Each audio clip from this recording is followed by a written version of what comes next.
I am Sigur. I recently bought a BMW R1200R, and it's an oil-cooled version, and I was curious if you could install a healtech quickshifter on it. I had a quickshifter laying around from my previous bike, a BMW F800 GT from 2016, and the website it was compatible with the oil-cooled boxers. Well, I searched for tutorials, but I couldn't find any of them, and I wasn't quite sure because it's a oil-cooled, air-cooled engine, it's a dry clutch, it's a bit of a special thingy. Bit of older technique, didn't want to damage the bike, but since I could find no confirmation if it would work or not, I decided to just try and make the video myself.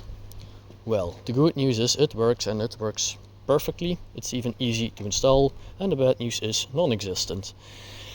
I made a video when I was installing quickshifter. I did explanation and everything, but apparently somewhere along the phone stopped filming, so yeah, that's lost, the install procedure.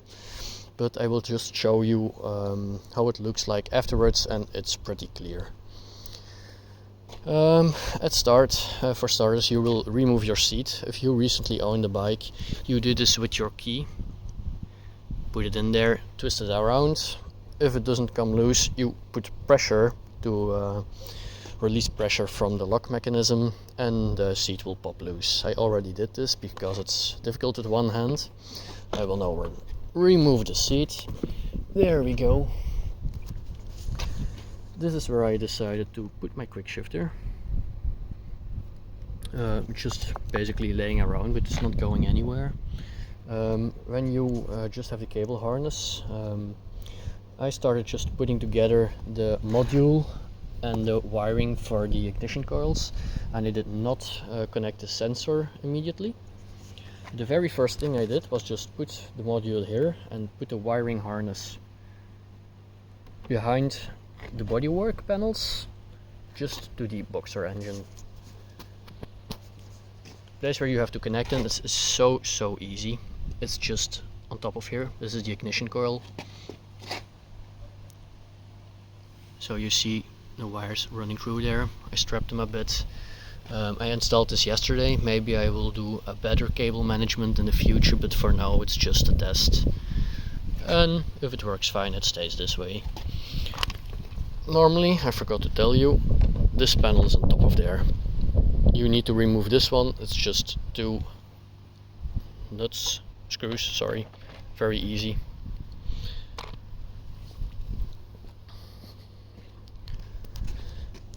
After just putting the wiring harness ready, the next thing I did, so you absolutely don't forget this, is using the ground. This wire with the metal eye, it's the ground, and you do not connect it to the battery, you just bolt it anywhere on the frame, whatever suits you. I saw you have a bit of a nut here, a bolt here, sorry, I mixed those up.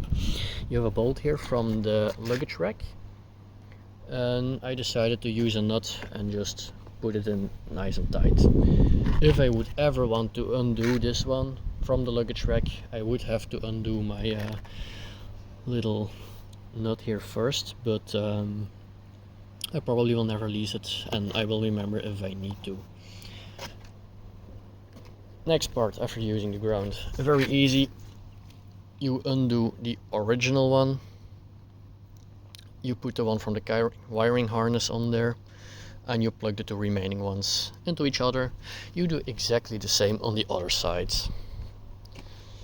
After that, I plugged in the sensor cable, and I just dropped it straight down there. Very easy. It is really ridiculously easy. Also, not a permanent version probably, but beep beep beep, run it through there, and I connected it here. Make sure you don't get it squeezed somewhere, you don't pinch the cable, you don't damage it. After the installation, you just strap them wherever you seem necessary to make it look nice and safe. The only thing I noticed you have to take care of for me is when you put the seat down, you have these knobs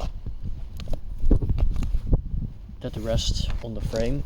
Make sure on these points you don't have the cable, so you will damage it like I did here.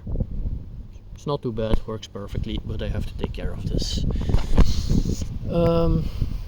Afterwards I erased all the settings from my previous bike, so you can use the Bluetooth application on your phone to set up this module.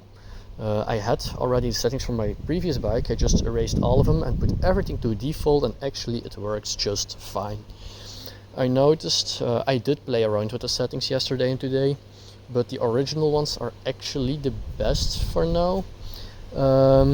But if you are just accelerating very gently, if you're taking it easy, then the shift is not perfectly smooth. You have a bit of a jump when you shift up.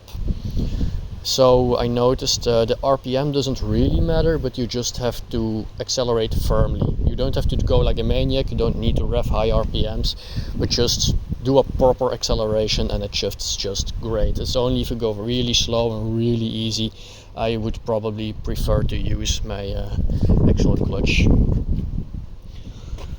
Well, what can I say? The engine is the same engine, of course, as the R1200RT, GS, GSA, RS, and so on, so it will probably just be the same on all of them. Well, that's all I had to say. I wish you good luck and lots of riding pleasure. I really like the bike more now. I only have it for 2 weeks, but I drove quite a lot already. And the shifting, I didn't really like it because the engine feels very lively when you shift. It always tilts to the right, and with the quick shifter it's just smooth as butter with a lovely sound. Well, good luck with your own job. If you have questions, feel free to ask. I'm not the most advanced BMW mechanic, but maybe I came across the same problems as you at some point.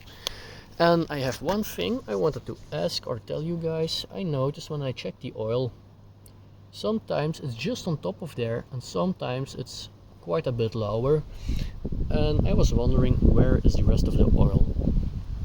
I put it on the main standard, but I think you have to wobble the bike around or tilt it right and left to get the oil out, which is trapped somewhere in the engine, and I was curious where it would be. Okay, goodbye.